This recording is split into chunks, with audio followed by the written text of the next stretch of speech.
दोस्तों, आज की कहानी है माँ जी छोटी बहू तो अभी से जबान से आग उगल रही है। दोस्तों, कहानी शुरू करने से पहले अगर आपने हमारे चैनल को अभी तक सब्सक्राइब नहीं किया हो तो कर लीजिए ताकि आपके पास पहुंच सके हर नया वीडियो। रंजनी की शादी तय हो रही थी, लेकिन उसके मन में अजीब सी परेशानी थी। वह विनय को तो अच्छी तरह से जानती थी, पर अपने होने वाले सास ससुर का व्यवहार उसको पता नहीं था। विनय अपने मम्मी पापा के बारे में हमेशा अच्छी ही बातें बोलता था, लेकिन वह शादी के पहले अपने सास ससुर से मिलना चाहती थी। रंजनी के मम्मी पापा ने विनय के मम्मी पापा को सब परिवार एक दिन शाम को घर आने को कहा। रंजनी और विनय एक दूसरे को पसंद तो करते थे और उन्हीं के कहने से ये शादी की बात आगे बढ़ने जा रही थी। थोड़ी बहुत बातचीत और औपचारिकता होने के बाद अचानक रंजनी ने कहा, आंटी जी और अंकल जी, अगर आप बुरा ना माने तो मैं शादी के पहले आपके घर आकर कुछ दिनों के लिए रह सकती हूँ। विनय और मैं वहीं से ऑफिस निकल जाएंगे और मैं आपके गेस्ट रूम में रह लूंगी। रंजनी की अटपटी बात सुनकर विनय के मम्मी पापा समेत उसके अपने मम्मी पापा भौंचके रह गए। रंजनी की मम्मी उसका हाथ पकड़कर एक तरफ ले गई। रंजनी, तेरा दिमाग तो खराब नहीं हो गया है? भला शादी के पहले कौन सी लड़की ससुराल जाकर रहती है? तुम आजकल की लड़कियां पढ़ लिख कर क्या जाती हो नई नई रीत चलाने लगती हो? मम्मी, मैं विनय के साथ लिव इन रिलेशनशिप में रहने को नहीं बोल रही हूँ। मैं उसके मम्मी पापा और बाकी सदस्यों के साथ में रहना चाहती हूँ। ऐसा तो हमने कभी नहीं सुना कि बहू ससुराल में जाकर पहले रहना चाहती हैं। आखिर हमारे घर की क्या जांच पड़ताल करना चाहती हैं?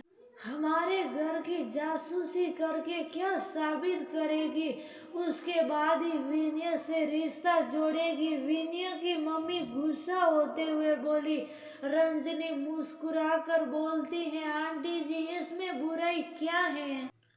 मैं बड़ी भाभी के साथ रह लूंगी। आखिर मैं भी देखना चाहती हूँ कि घर की बड़ी बहू कैसे रहती हैं। आप मेरी जेठानी को नहीं लाए, अपने देवर के लिए वह लड़की पसंद करने नहीं आई तभी तपाक से।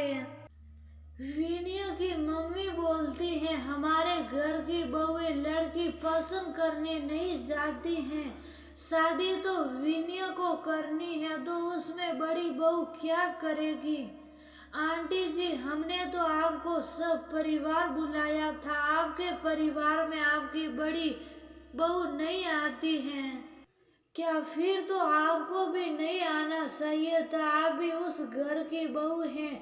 रंजनी की बात सुनकर विनय की मम्मी आग बबूला हो गई। ये कैसी लड़की से तू शादी कर रहा है विनय? ये तो इतनी फुट मुंह फटे। तू तो कह रहा था ये तो तेरी भाभी से भी सीधी है। कभी उसने शादी के बाद भी कभी जुबान नहीं खोली।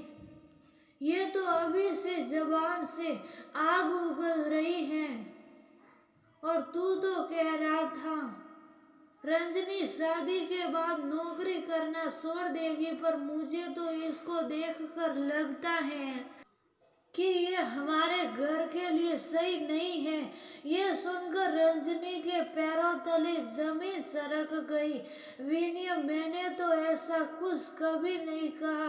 तुम तो मुझे 2 सालों से जानते हो। मैं तुम्हारे साथ ही ऑफिस में काम करती हूँ।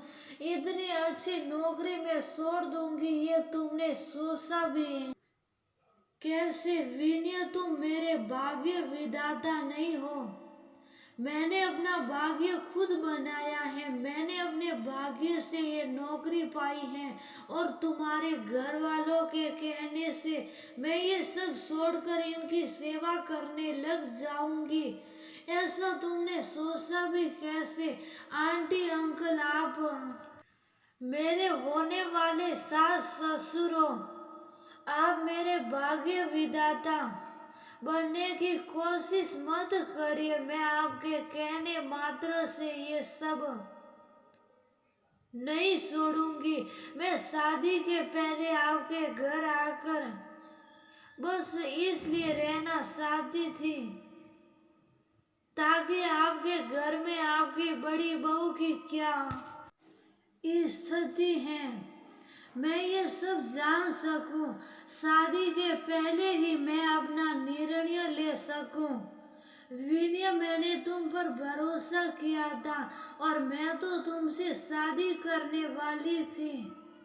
अच्छा हुआ मैंने ये साथ रहने की झूठी बात की, इससे आप सबकी असलियत मेरे सामने आ गई।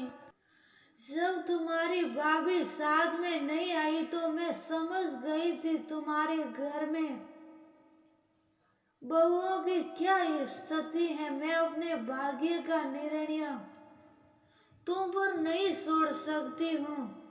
तुम्हें मैं अपना जीवन साथी सुनने वाली थी, पर तुम तो मेरे भाग्य विधाता बनने चले थे।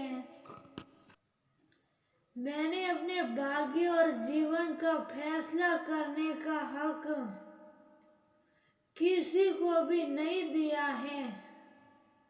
पता नहीं इतना पढ़ने लिखने और आत्मनिर्भर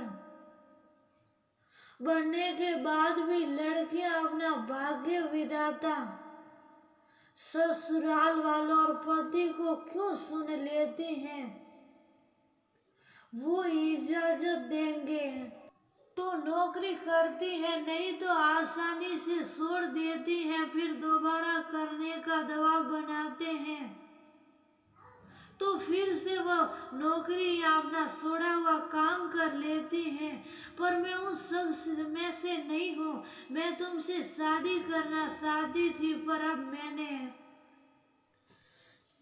अपना निर्णय बदल लिया है। मुझे तुमसे भी अच्छा जीवन साथी आगे मिल सकता है। मैं अपना जीवन अपनी शर्तों पर जीऊंगी। तुम मेरे भाग्य विधाता नहीं बन सकते हो। विनय का परिवार मुंह लटका कर चला गया था।